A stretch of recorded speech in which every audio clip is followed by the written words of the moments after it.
10 سال حکومت کی. پھر اس کے بعد جو ہے شیر شاہ سوری جو سپہ سالار تھا انہی کا یہ ایک افغان سپہ سالار، اس نے پھر حکومت حاصل کر لی. اس کے بعد جو ہے پھر شیر شاہ سوری کے بعد جو ہے باقاعدہ پھر اکبر کی، جلال الدین محمد اکبر کی بادشاہ تھا، گریٹر اکبر اس کو کہا جاتا ہے. اور گریٹر اکبر کے بعد جو ہے پھر نور الدین محمد جہانگیر نے یہاں حکومت کی، اور یہ دور بھی اس کا 1605 سے 1627 تک گیا. اور 1627 کے بعد باقاعدہ جو شاہ جہان تھا اس کو 1628 میں یہ حکومت ملی. 1628 سے شاہ جہان نے جو ہے 1658 تک 1658 تک حکومت کی. یہ ڈیٹس آپ نے تھوڑا مطلب اس پہ توجہ رکھنی ہے. 30 سال شاہ جہاں نے یہاں حکومت کی، اور یہ اس کا کہا جاتا ہے کہ ہندوستان میں مغلیہ دور کا جو ہے سنہری دور تھا، کیونکہ بابر جب آیا تھا پہلا بادشاہ تھا، اس نے مغل بادشاہت کی یہاں بنیاد رکھی تھی. اور اس کے بعد جو ہے اس نے کوشش کی کہ ایسا ایسا وہ مضبوط کرے، ہندوستان کے مختلف علاقوں کو فتح کرے، اپنی سلطنت کا جو دائرہ کار ہے اور اس کی جو کہہ لیں کہ حکومت کی جو سلطنت ہے اس کو وسیع کرے، اس کو بڑھاوا دے، زیادہ سے زیادہ اس میں دیگر ریاستیں اس کے اوپر فتح کر کے، اس کے اوپر قبضہ کر کے وہ اس میں شامل کرے. پھر جو ہے ہمایوں اور اکبر کے درمیان جو ہے پھر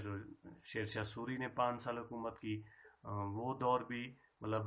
سٹارٹ کا تھا، جس طرح آپ کسی سمجھیں کہ ایک چھوٹے سے مطلب چڑھائی پہ چڑھتے ہیں یا پہاڑی پہ چڑھتے ہیں، تو بابر جو ہے ابتدا میں آیا،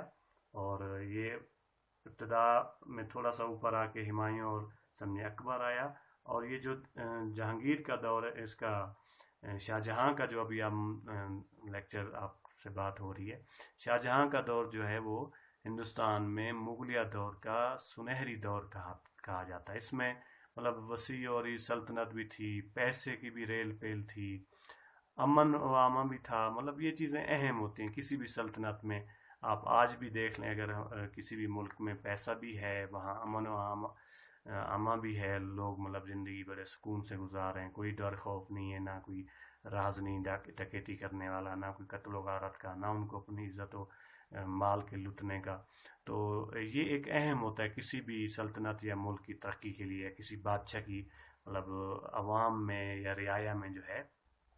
پذیرائی اور اس کی مطلب ایک معروف ہونے کے لیے، ہر دل عزیز ہونے کے لیے. تو یہ وہ دور تھا سنہری دور، اس لیے golden era of the Mughal مطلب سلطنت کہا جاتا ہے یہ شاہ جہاں کا جو دور تھا. اسی طرح جو ہے شاہ جہاں خود بھی کہتے ہیں کہ ایک سلجھا ہوا اور پڑھا لکھا انسان تھا، اور اس نے اپنی تعلیم و تربیت پہ بڑی توجہ دی تھی. اس کے والد کو بھی وہ بہت پسند تھا. شاہ جہاں جو ہے اس نے جو اپنی بیوی تھی، پہلے اس نے 1610 میں ایک شادی کی، اس کے بعد اس نے 1612 میں جو دوسری شادی کی تھی وہ ارجمن بانو بیگم کہلاتی تھی، جس کو اس نے بعد میں باقاعدہ مطلب تاج محل یا ممتاز محل کا نام مطلب دیا. اور اس ممتاز محل کے اس سے وہ اس کے نام کا اس نے ایک تاج محل بھی تعمیر کیا. اس سے بہت زیادہ وہ محبت کرتا تھا، وہ اس سے شادی کرنا چاہتا تھا. لیکن جو نور جہاں تھی، نور جہاں کی جو پہلی شادی تھی، اس سے ایک بیٹی تھی، مطلب لادلی اس کا نام مطلب ملتا ہے کہ وہ جو نور جہاں تھی وہ اس سے اپنی اس پہلی مطلب شادی سے جو بیٹی تھی اس کی شادی وہ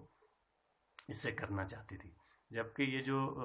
ممتاز محل تھی یہ اس نور جہاں کی بھتیجی تھی، مطلب اس کے بھائی کی بیٹی تھی، اور وہ اس وقت جہانگیر کا جو ہے شاہ جہاں کے والد کا جو ہے جہانگیر کا وہ وزیر اعظم تھا. لیکن کیونکہ نور جہاں چاہتی تھی کہ وہ اپنی بیٹی کو شاہ جہاں کے ساتھ بیاہے، اس کی شادی کرے، کیونکہ شاہ جہاں کا اس کو پتہ تھا کہ باصلاحیت ہے اور یہ نیکسٹ جو ہے ہندوستان کا جہانگیر کے بعد بادشاہ بنے گا، شہنشاہ ہندوستان کہلائے گا. تو جب وہ لادلی کی اس کے ساتھ شادی ہوگی تو یہ بھی ہندوستان کی ملکہ کہلائے گی. تو اس بہاف پہ پھر وہ اس کی شادی جو ہے اپنی بیٹی سے کرانا چاہتی تھی. لیکن شہنشاہ جہانگیر کے بارہا کہنے کے باوجود مطلب شاہ جہاں نے اس فیصلے کو ریجیکٹ کیا کہ میں بادشاہت کو اور ہندوستان کے تاج کو جو ہے وہ ٹھکراتا ہوں، لیکن میں مطلب ارجمند سے جو ہے ارجمند بانو سے شادی کروں گا، ممتاز محل سے۔ اور پھر بعد میں یہی ہوا کہ جہانگیر جب فوت ہونے لگا تو اس کی حالت بہت خراب ہوگی، نور جہاں فیصلے کرتی تھی اور زیادہ تر وہ امور سلطنت وہ چلانے لگی، اس نے شاہ جہاں کو جو ہے باغی قرار دے دیا، اور اس کے ارجمند کے جو والد تھا وزیر اعظم، اس کو قیدی قرار دیا، لیکن وہ آخر میں اپنے اس کے وہ کشمیر اور دیگر علاقوں کی طرف جو ہے وہ چھپتا اور پھرتا رہا اپنی بیوی ممتاز محل کو لے کے، ارجمند بانو کو۔ پھر اس نے اس کے بیٹوں کو اغوا کرا لیا، پھر آخری ٹائم میں جہانگیر کو ملنے شاہ جہاں مطلب واپس آیا، اور جہانگیر نے پھر نور جہاں کو جو ہے قید کرنے کا حکم دیا، شاہ جہاں کو شہنشاہ مطلب بنانے کا حکم جاری کیا، اور ساتھ میں پھر وہی ارجمند جو بانو تھی وہ ملکہ ٹھہری۔ تو یہ مطلب سلسلہ آگے بڑھا۔ فرض شناس تھا شاہ جہاں، محنتی تھا، جفا کش تھا، اور دیگر مطلب ریاست کے جو امن و امان تھا اس کے دور میں،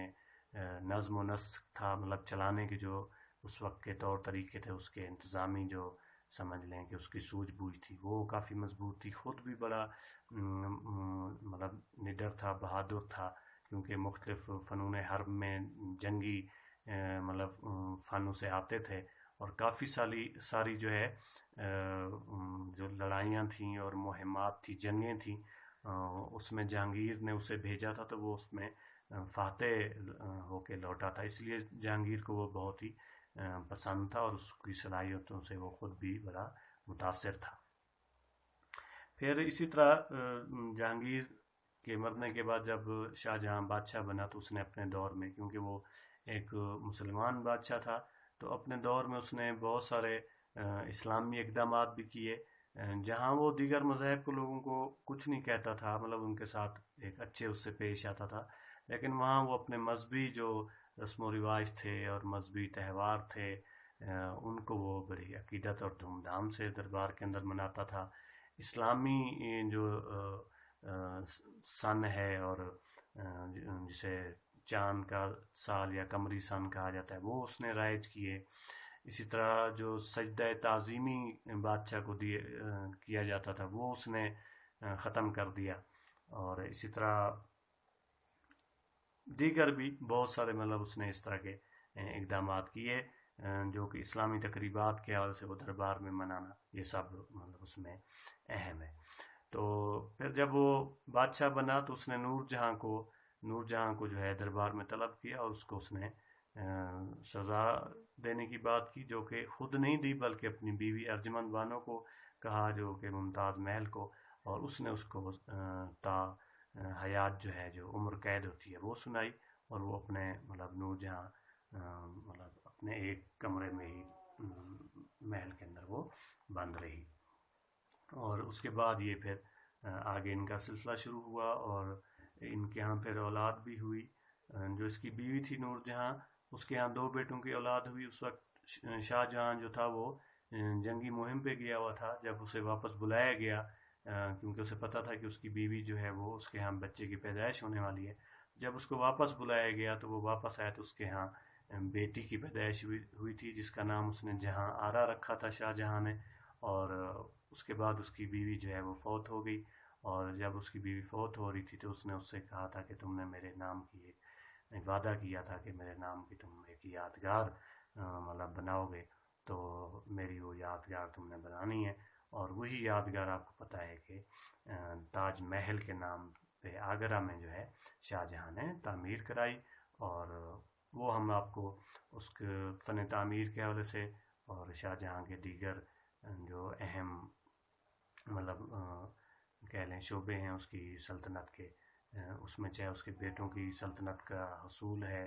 یا وسطی ایشیا کی پالیسی ہے، اس پہ ہم آپ کو اپنے نیکسٹ لیکچر میں جو ہے جو لیکچر نمبر 7 ہوگا ہسٹری کا، اس میں ہم آپ سے بات کریں گے۔ بہت شکریہ۔